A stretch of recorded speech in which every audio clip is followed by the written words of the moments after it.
Guys, KDM ketakutan guys. Kali ini dia benar-benar tersudut. Tiba-tiba aja dia datang ke BPK Jabar. Usai Purbaya sebut KDM akan diperiksa BPK karena menyimpan kas dalam bentuk giro. Sudah uangnya diparkir, tidak dibelanjakan, dan disimpannya di giro, bukan deposito. Bunganya rendah, jadi salahnya double.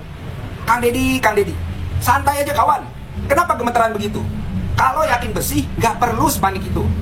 Kayaknya cuma Anda deh yang kepanasan begitu. Pak Purbaya tidak hanya menyebut Jabar, bahkan DKI yang lebih banyak nyantai aja tuh, nggak gerasa gerusuk sampai semuanya didatengin. Bahkan dalam keterangan pers, KDM menyebut Purbaya tidak punya kewenangan memberi penilaian yang berhak BPK. Hei, mana pernah Purbaya menyebut nama Anda? Menyebut Jawa Barat pun karena provinsi lain juga disebut. Jadi mana pernah dia memberi penilaian? Anda aja yang kegeeran. Anda bukan poros alam semesta. Anda tidak sepenting itu. Chill bro. Bahkan Purbaya ketika ditanya wartawan pun sudah ogah-ogahan jawabnya. Kerjaan dia banyak guys, bukan cuma ngurusin KDM doang. Ayolah, jangan kekanak-kanakan. Dewasalah dalam menerima kritik. Jangan sok jago, jangan merasa paling benar sendiri. Ingat, rakyat di bawah tidak suka pemimpinnya di atas gontok-gontokan. Tapi saya sudah pastikan kali ini KDM salah pilih lawan. Kita masih investigasi itu sebenarnya uang apa. Kalau saya tanya anak buah saya, mereka bilang nggak tahu. Tapi saya yakin mereka tahu. Itu kan naruh uang di deposito untuk dapat bunga kan. Saya nggak tahu itu uang lembaga-lembaga di bawah pemerintahan atau yang lain. Tapi biasanya setahu saya sih bank kan ngasih kode yang clear. Kalau uang pemerintah ya uang pemerintah kan. Saya kan periksa nanti. Tapi itu kodenya kode apa Pak? Kode uang pemerintah. Pak tadi mau diinvestigasi itu yang mana? Yang uang pemerintah dan sebagian uang di BI itu sebenarnya masih nggak jelas. Tapi yang diberjangka aja atau gimana? Semuanya. Ada kecurigaan nggak Pak? Ada kecurigaan mereka main bunga. Itu ada di bank mana aja Pak? Di banyak bank komersial kita. Setelah saya analisa, ternyata polemik antara Pak Purbaya dengan KDM ini berawal dari miskomunikasi yang fatal. Sebenarnya nggak ada pernyataan secara eksplisit bahwa Jawa Barat itu mendepositokan uang sebanyak 4 triliun itu nggak ada. Tapi dalam presentasi Kemenkeu di Kemendagri itu datanya juga campur aduk. Antara saldo kas berjalan dengan saldo yang mengendap. Ada juga yang katanya dana 200 triliun itu punya siapa yang diendapkan di deposito. Itu juga menimbulkan spekulasi di masyarakat dan media bahwa saldo 4 triliun punya Jawa Barat itu didepositokan untuk diambil bunganya. Akhirnya banyak netizen dan media yang mention ke KDM menanyakan uang 4 triliun itu kenapa nggak ditarik dan digunakan untuk kesejahteraan masyarakat Jawa Barat. Ya KDM bingung. Nah uang kita saldo kas berjalan yang tersisa aja 2 triliun. Itu 4 triliun yang didepositokan uang siapa? Dia menanyakan itu di media sosial. Fatalnya, menterinya bukannya mengklarifikasi bahwa uang tersebut bukan didepositokan, tapi malah menjawab, suruh cek sendiri di bank sentral. Menteri itu bukan anak buah dari gubernur. Jangan-jangan dia dikibulin sama anak buahnya. Ini kan fatal. Seakan-akan membenarkan pertanyaan KDM tersebut bahwa memang benar maksudnya uang yang 4 triliun itu didepositokan.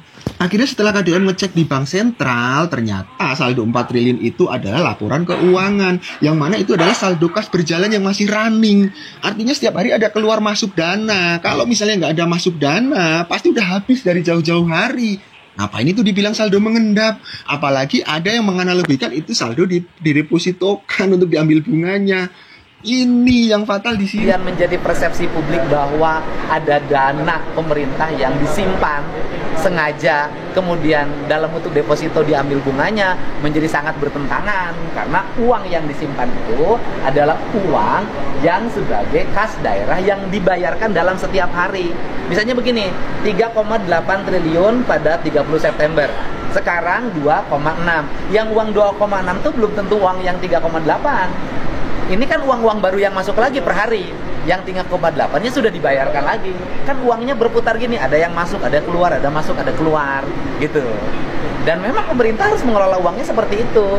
Di mana penilaian akhirnya dalam kemampuan belanja pemerintah nanti di Desember, tanggal 31. Di tanggal 31 Desember, pemerintah Provinsi Jawa Barat berhasil membelanjakan uang berapa. Andai kata ada sisa, sisanya harus wajar. Misalnya untuk cadangan kalau ada terjadi bencana alam. Kemudian untuk bayar listrik, bayar telepon, bayar air bersih yang nanti takut di awal, kan seperti itu. Atau bayar honor-honor yang di luar ASN, yang di awal tahun, ketika uang dari pendapatan daerah belum masuk. dengan adanya kejadian ini kan tadi aku juga sempat bilang ada persepsi publik yang kemana-mana ya. Iya. Jadi tanggapannya gimana kan? Ya tanggapannya bahwa tidak ada lagi kecurigaan yang menyatakan pemerintah khususnya Provinsi Jawa Barat menyimpan uang dalam bentuk deposito untuk didapat keuntungannya sehingga program pembangunannya menjadi terhambat. Nggak ada, karena selama ini lancar. Kan belanja pemerintah Provinsi Jawa Barat adalah provinsi yang terbaik, baik pendapatan maupun pengeluaran dalam belanja daerahnya, itu kata Kemendagri. Karena Kemendagri mengambil data dari mana? Kemendagri mengambil data harian. Nah, seharusnya loh, kan di Kementerian Keuangan ada Dirjen Perimbangan Keuangan, di Kemendagri juga ada Dirjen Keuangan. Nah, data di Kementerian Keuangan dan di Kemendagri itu harusnya connect. Jadi pelaporan data itu nanti dari provinsi ke Kemendagri, dari Kemendagri harus terkoneksi ke Dirjen Perimbangan Keuangan Daerah di Kementerian Keuangan, sehingga bisa bacanya harian.